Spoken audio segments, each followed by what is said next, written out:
IMF raises Nigeria's growth forecast to 2.3%. Monetary Policy Committee retains interest rate at 13.5%. CBN set to ban forex to milk importers. The textile industry in Nigeria played a dominant role in the manufacturing sector of the Nigerian economy with a record of over 140 companies. Now, reviving the dwindling fortunes of this industry in Nigeria is what Business Express will be focusing its searchlight on this edition of Business Express, reaching you from Abuja, the nation's capital, Abuja, on the network service of the Nigerian Television Authority. I am Amina Nujaim. Welcome to the program.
The Monetary Policy Committee of the Central Bank of Nigeria has maintained status quo in its July 2019 meeting, contrary to speculations of likely drop in interest rates by financial and economic experts.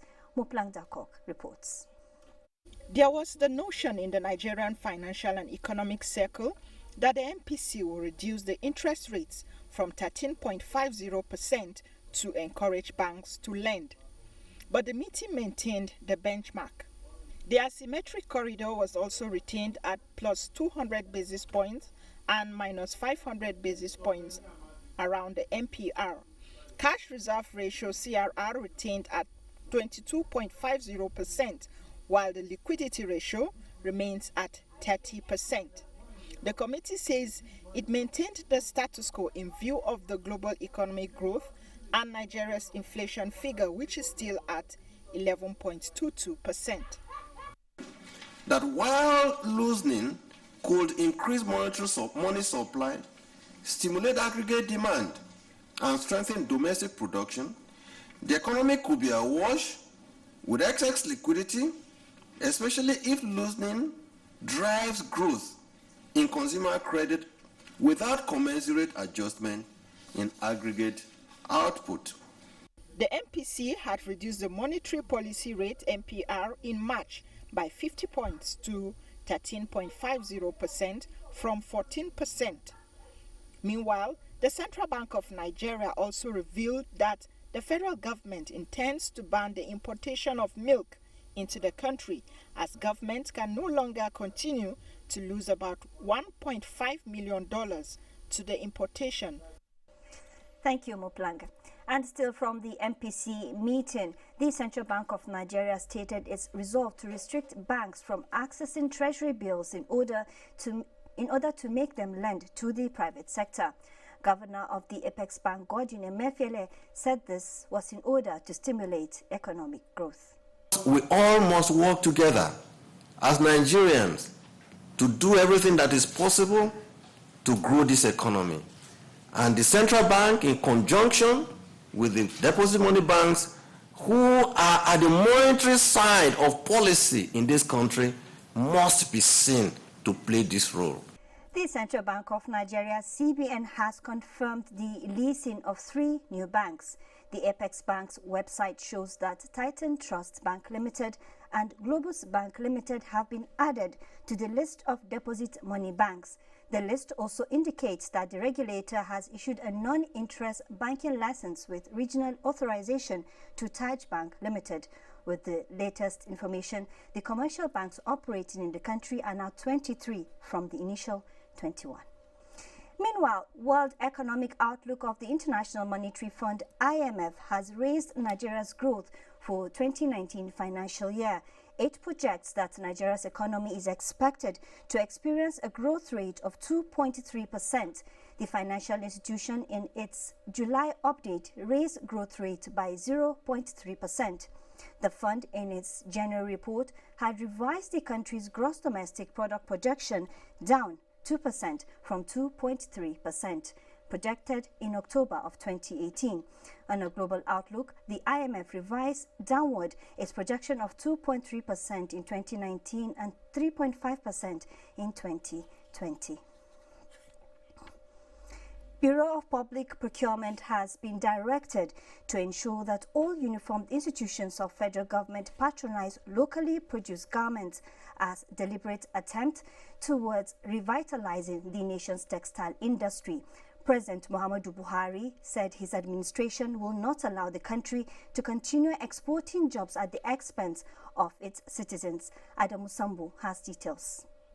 President said with the potential of the textile and garment sector to create millions of jobs, his administration will stop at nothing towards bringing back the good old days. One can just imagine the jobs we will create in the sector when the Nigerian Army, Nigerian Navy, Nigerian Air Force, the police, customs, immigration, Federal Road Safety Corps, NYSC, and many more fully patronize our local industries. Nigeria, President Buhari said, is now firmly on the path of sustainable growth and therefore all its citizens, especially the young, dynamic, as well as energetic, as many jobs as possible. I want to assure you. The president blamed many of the challenges being faced by the country today to the concentration of wealth and opportunities in a few sectors that do not create jobs for the majority, saying this will not be the case anymore under his watch. Apart from providing suggestions on the best way forward, the National Union of Textile, Garment and Tailoring Workers of Nigeria pledged continued support and cooperation towards creating more jobs and growing the economy. For Nigeria to realize to the fullest the potentials existing in our sector, your administration should establish a Ministry of Textile. We urge you to remain steadfast, not to be distracted in the task of nation building. We will partner with you to defend the unity of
We are glad to have Anide Achimogu, who is the President Cotton Association of Nigeria, in the studio to discuss the economic benefit of clothing, textile and garment industry in Nigeria. It's good to see you. Thank you for having me. All right then. How will you describe the business of cotton and textile in Nigeria? Well, I'll describe it as being one of the greatest potentials that we have in this country. Saying that because, as a matter of fact, that the textile or the CTG sector was second only to government in employment. CTG means what? Cotton, textile and garment sector. Okay. So it was only second to government in terms of job employment. But as it is today in Nigeria, it has not, really fully achieved its potential. You're talking about it used to be, the glory days are kind of behind us. They are What behind happened us. and why is Nigeria lagging behind? I think really I will speak directly to the fact that, we did not maybe protect our industries when we joined the WTO. That was a major factor. How do you protect? Well, first and foremost, you can do it through duties, tariffs, and so on and so forth. Control, basically, so that our country does not, in typical terms, become a dumping ground for imported goods, not only textile. So I think that was a major factor there. And the fact that also production, manufacturing of textile became quite expensive. There was no much concentration and support also for cotton farmers, which is the bedrock raw material that is required by the textile industries. So I think when you put all those factors together, they actually caused a nosedive of the industry. If you would put a Naira value, what would it be? Trillions. Easily. Trillions. Trillions. The investments that were made are currently on ground. Yes, if you value them, trillions. Contribution, also trillions. So, yeah. Okay, let's talk about the lantern ginnery. Yes. Are they still thriving? Well, I mean, it's what affects the CTG sector will affect any subsector of the CTG sector. So the cotton and the ginneries have been actually suffering. Reason being, for instance, if you are not, if the farmers, they are not getting the kind of marketing support in terms of pricing, in terms of the right inputs that they need to cultivate cotton, then you see that interest begins to dwindle. Then the pricing, obviously, that is, that's the cost, the price of the product produced by the farmer. Now they are not getting what they're expecting. So they tend to, okay, let me look at other crops that would also put money in my pocket, so to speak. Now the ginners also have no choice but to rely on the cotton farmers. The ginnery, as a setup, the equipment, you cannot convert it into any other use except for cotton processing. So to be fair, we have not been having, as ginners, for instance, they have not been having the quantities that they require, the qualities that they need. Okay, and of course the farmers are not getting the support in terms of financing, right inputs, and all that they need to boost production. Talking about challenges, yes, your colleagues in the garment sector are complaining of poor patronage because people like foreign products. Yes. How do you think this can be addressed? Well, I think it has started, to be honest, and that you can see the effort of the Central Bank of Nigeria, where they have called the services, uniform services, for instance, to ensure that they patronize locally made textile fabrics. Now, in fact, it was not just a call. There was actually a directive. Well, the directive by the president is there, signed, that they should patronize local fabric. But the CBN actually went further and actually held a mini exhibition at the CBN premises where the uniform services were present. And I think they were impressed with what is capable or what they can actually procure in Nigeria. Okay, a follow-up question from that response. Some Nigerians are complaining that part of the reason they don't patronize Nigerian products on textile is because they are poor quality. Are they poor quality, or is there also the issue of high costs of production, which is probably why they are highly priced? And well, I think there's a mix, to be honest. But the first thing I'll say about the quality of produced fabrics in Nigeria is the perception, which needs to change, which we need to address. Okay. People have a poor quality perception of practically anything that is produced in Nigeria. Low quality? It is not low quality, and I can stand to that. That is not low quality. Yes, okay, cost because of the factors of production that are expensive, where power is not steady, you are running generators and things like that. And then, of course, you have the smuggling issue, which automatically, obviously, smuggled goods are cheaper than Nigerian-made textile materials. But they, I would say, are of more poor quality than the ones produced in Nigeria. Why would you say they are more of a poor quality? Poor quality? Is it because there's no regulation like you're talking about? And where are the checks and balances to ensure that Nigerian produced garments are not poor quality? Well, for instance, I know that first and foremost, as a producer or a manufacturer, you have to have pride in your product. If your product does not last in the hands of the users, obviously they will not patronize you. That's one. I do know that for a fact that even the customs themselves and the SON, Standard Organization of Nigeria, do conduct regular inspections of textile companies and their products. So that way we've been able to ensure that the quality of Nigerian cotton-made fabrics are standard. Are your members working towards that? Assuming those regulations were not on ground, yes. Are your members aiming for high quality? Yes, for sure. They are aiming for high quality. Because if you take the example of the military, for instance, okay, they import fabric, for instance. They see the quality, they know what they want. Likewise, if they see the Nigerian quality and it's not the same, obviously they will swing towards imported fabric. But for the producer to now meet up, and like I said in the exhibition, the uniform services did see the quality cotton, pure cotton, no mixture of polyester or anything, pure cotton fabrics of good quality that they know that will be suitable for their use. Okay. On the sort of flip side, recently there's been a certain interest in what Nigerians call Ankara. Okay. Yeah. To an extent, has that increased patronage on Nigerian textile? I wouldn't say yes, simply because, there are challenges like we've identified. If there are no challenges in the sector, I don't think the CBN and the federal government will be really, focused on reviving it. But what I could say is that with the intervention now that has come into the sector, that there's a potential now for the Ankara producers in Nigeria to meet the demand, because also we're closing the doors against smuggling. So the demand that exists now will be fed by the local industries. So I wouldn't say directly that the demand is, it's being felt by the industry at the moment, no. Okay. Earlier on, you spoke about the positive contribution of the president towards promoting textile and cotton industry in Nigeria.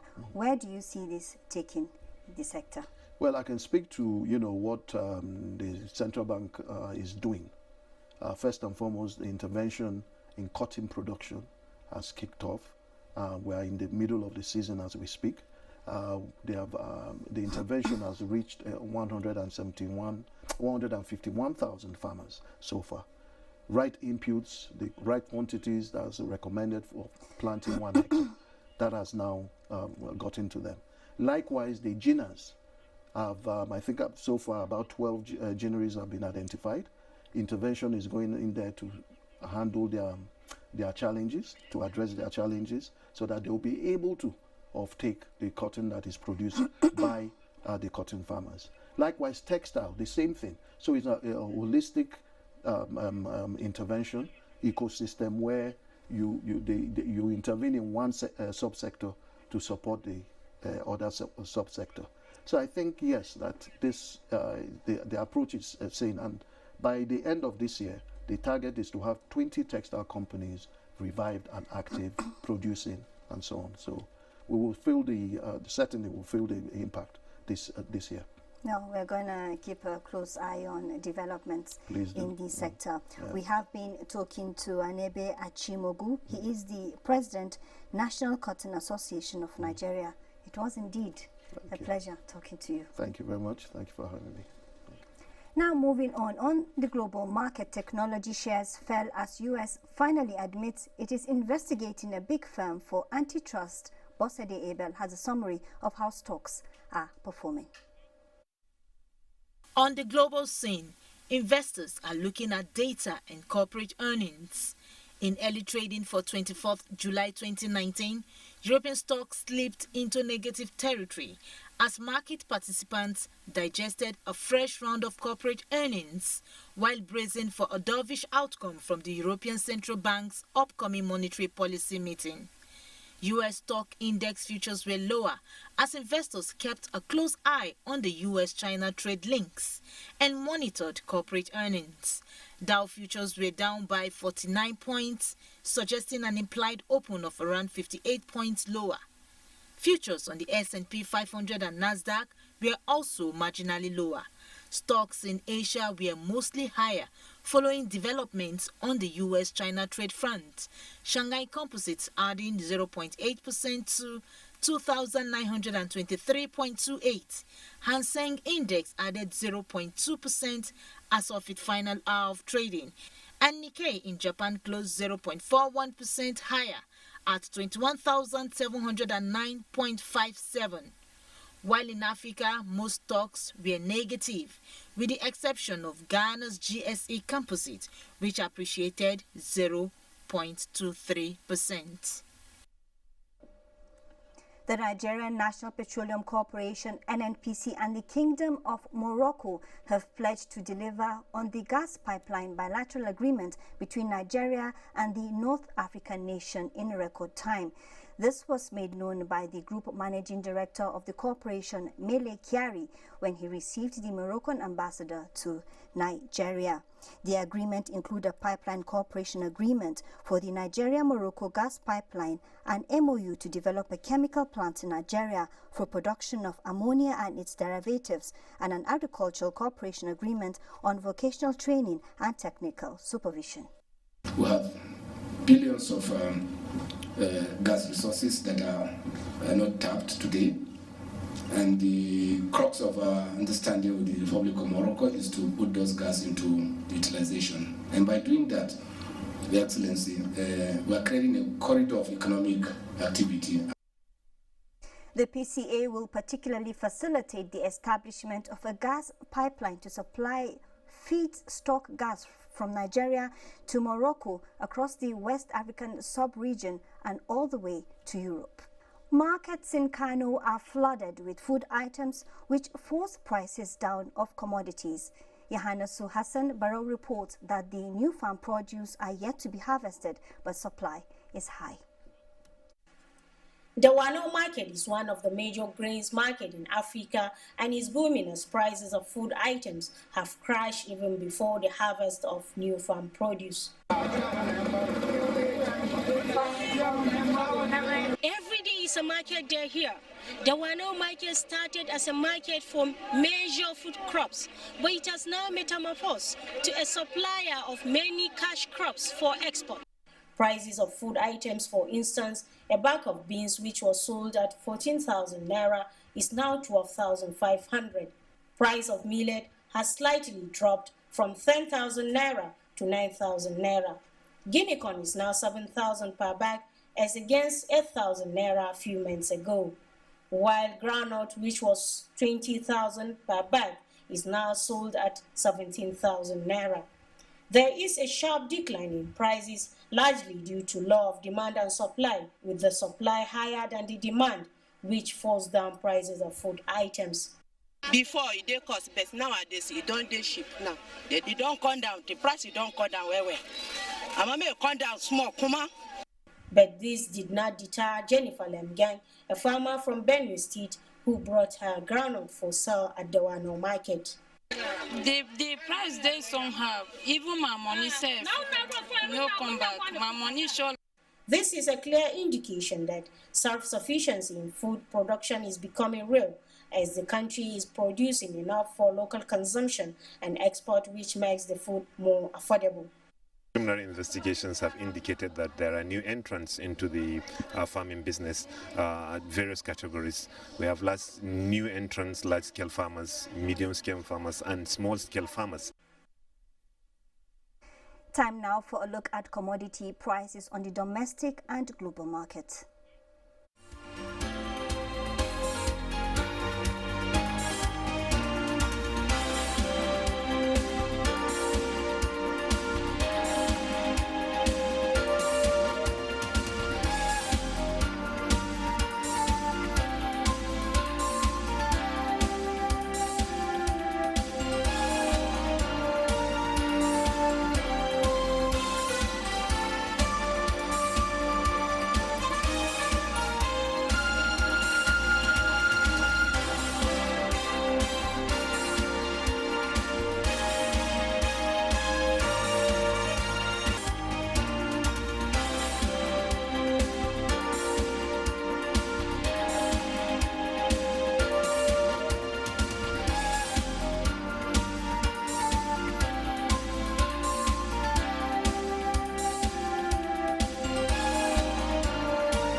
That brings us to the end of this edition of Business Express. You can access all previous episodes on YouTube, and you can also communicate with us on Twitter, and the handle is @NTA News Now. The hashtag BizX. We value your feedback, so keep the mails coming.